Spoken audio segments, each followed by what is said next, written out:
que la titulé Me huele que es un virus. ¿Me oyen? Sí, perfecto. Me huele que es un virus. Se imaginarán que vamos a hablar del olfato. Se lo voy contando de antemano. Y soy viróloga, así que nunca puedo olvidarme de los virus. Y varios se acordarán de experiencias entre virus y olfato. Ya les di bastantes claves. Entonces, vamos a hablar... A ver, ¿cómo es? A ver. No está. Se te pasó ya. Dale. Bueno, entre los sentidos que interpreta nuestro cerebro están el del oído, el olfato, la vista, el tacto y el gusto. El olfato, no nos olvidemos que nos da muchas pistas en nuestra vida cotidiana y es bastante elemental cuando lo tenemos. Y cuando no lo tenemos nos desorientamos mucho. Guardemos esa información en nuestra cabecita. Y el olfato, vamos a ver cómo está estructurado. Hay un sistema que recoge la señal de la presencia de una molécula que da aroma y hay un sistema olfativo con células especializadas que captan la información que envían al cerebro y el cerebro las interpreta. Entonces vamos a ver básicamente algunas nociones de cómo está formado este sentido del olfato y cómo funciona. Entonces, ahí sí lo pasé yo. Entonces, la cavidad nasal es la casa del olfato. Acá tenemos en el techo de la cavidad nasal está el epitelio olfativo, que está compuesto por diferentes tipos de células, entre ellas las neuronas, que son los receptores olfatorios. Estas neuronas tienen unas proyecciones, unos cilios, que son los que captan el impacto de la molécula que genera aroma y se traduce en una señal que viaja por la neurona y por el axón que se proyecta hacia el ganglio olfatorio. Estas células, las neuronas, son especializadas para el olfato y los axones atraviesan la lámina cribosa, que es un hueso que separa la cavidad nasal del cerebro y del bulbo olfatorio, que está del otro lado de esta pared. Entonces, no nos olvidemos que además de las neuronas, en este epitelio tenemos células de sostén y células basales. Estas neuronas son 100 millones de receptores en una superficie de 5 centímetros cuadrados de epitelio.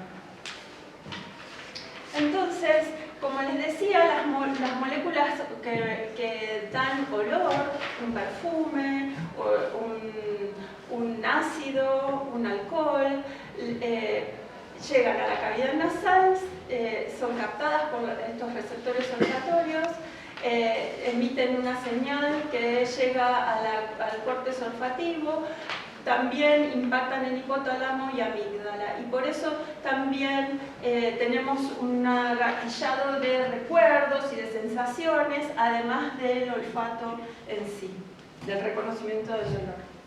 ¿Sí? Entonces, ¿cuáles son las alteraciones del olfato que conocemos? La otorrinolaringología se clasifican las alteraciones del olfato como hiposmia, que es la reducción de la capacidad de detectar olores, la anosmia, que es la total incapacidad de detectar olores, y hay casos raros que incluyen la anosmia congénita, que son personas que no tienen la capacidad del olfato desde el nacimiento, la parosmia, que es la distorsión del olor, estoy oliendo bife cocido, pero en realidad era un desodorante de ambiente. Fantosmia, que es la sensación de percibir un olor que en realidad ni siquiera está presente en la molécula percibida. Entonces, sí.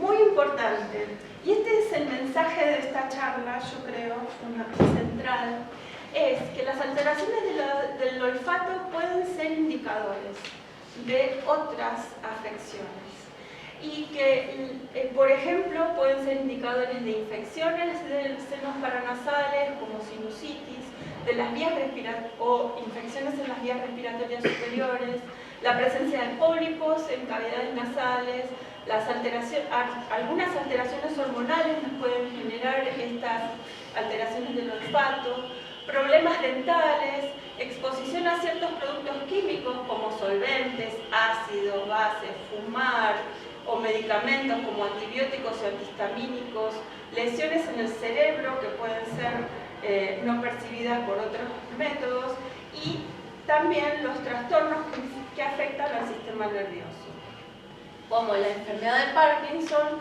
o el Alzheimer, pueden ser, o sea que fíjense la variedad de alteraciones del olfato y de cómo pueden estarnos diciendo algo que nos está sucediendo. Es decir, ¿cuál es el mensaje? Cuando tengo una alteración del olfato, presto atención si persiste y consulto a un especialista. Sí, por favor. Entonces, yo les conté, bueno, hace poco un virus que pasó el olfato. ¿Qué tuvimos? La pandemia, la pérdida del olfato, o muchas de estas manifestaciones, cada uno de una manera diferente. Pero lo que se observó fue que la infección de la mucosa olfativa con SARS-CoV-2, el virus causante de la pandemia del COVID, generaba alteraciones en el olfato. ¿Y esto por qué es? SARS-CoV-2 no es un virus que infecta la mucosa olfativa en las células del sostén. ¿Qué pasa? Si el olfato está percibido por células nerviosas, neuronas, ¿por qué es que se altera el olfato si el virus está infectando células de sostén? Bueno, como en muchas enfermedades del sistema nervioso, las células del sostén en los tejidos nerviosos no se ocupan solamente de sostén, no son andamios solamente, son almohaditas que van, y además no son solamente almohaditas, sino que además van secretando factores que van enriqueciendo la función neuronal. Entonces son esenciales para la supervivencia de la neurona. En todas las enfermedades neurodegenerativas, cuando uno tiene la célula del sostén deficitaria o tiene muerte o alguna alteración en las células del sostén, tiene un impacto en la sobrevida y el funcionamiento neuronal. Entonces, en este caso, en el caso del COVID, lo que teníamos era que el SARS-CoV-2 infectaba células del sostén. ¿Y qué pasaba? Bueno, algunas de las explicaciones que encontraron los científicos en un estudio muy completo, acá les muestro, toqué algo. En un estudio muy interesante en el que analizaron tanto muestras humanas de epitelio nasal y compararon con infecciones generadas en el laboratorio a hámsters con SARS-CoV-2, acá lo que se ve, esta es una síntesis del trabajo, no quiero ser muy detallista, simplemente quiero pasarles el concepto de que, otra vez, las células del sostén son las que tienen el receptor, esta Y en la célula de sostén y en las células basales es que poseen el receptor de ACE2, mientras que las neuronas no lo poseen. El virus infecta y lo que pudieron llegaron a la conclusión es que después de análisis de proteómica y de RNA sequencing, es que hay una regulación negativa de la expresión de varios genes. Y esta regulación negativa la pudieron observar en neuronas, pese a que la neurona no se infecta. ¿Y esto por qué era? Porque las células del sostén son las que están deficitarias, están muriendo. Entonces, acá, acá está graficado el individuo normal que percibe, que tiene el tejido normal y el núcleo de la célula está activo expresando los factores de señalización en la neurona, mientras que en la neurona del tejido que está infectado no puede expresar los factores de señalización olfativos. Esa es la conclusión en la que llegaron en este grupo. Entonces, para ir a otro trabajo, este trabajo fue realizado acá en la Argentina y Bahía Blanca también participó. Tuve el gusto de trabajar en el grupo ad hoc de conocimiento translacional del olfato de CONICET. El estudio clínico fue liderado por la doctora Ana Cofre y es un estudio clínico de detección de alteraciones del olfato y gusto en tiempos de la pandemia en la República Argentina. Este estudio clínico apuntaba simplemente a determinar esto que en ese momento era tan novedoso, que era la pérdida del olfato en los individuos infectados. Entonces, lo que finalmente se llegó a la conclusión es que cuando se analizaban 214 muestras de individuos pertenecientes a ambos sexos, en edades entre los 18 y los 79 años, y con lugar de residencia tanto en ciudad como en provincia de Buenos Aires y otras provincias, en internados por COVID o no internados, se veía que la disfunción olfativa estaba en el 79% de los casos.